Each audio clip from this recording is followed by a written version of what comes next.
So mga kanter no, atong gitry og piring ang atong mga katihan. So lisod kaayo gyud kung gamay atong kulungan. Magpatay gyud silang duha. Si Warrior ni si Hunter. Bahay magun si Hunter. Lalaki si Warrior. Pero good lang.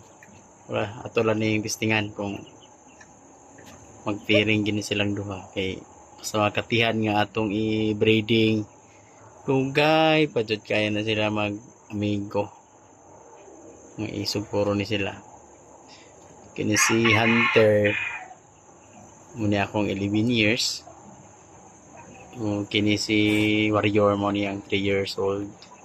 So puro kini sila mga anad kaayo, dili ni sila mga piso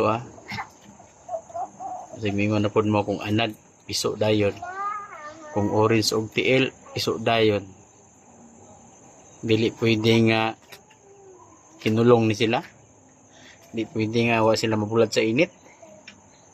Mga na siya nga dili pwede nga ilang pagkaon feeds na permi ana man na may resulta sa atong mga alaga kung hindi ginapulaw og tiil, diba? Pero piring pa nato ni at bita ni puhon mga kanter.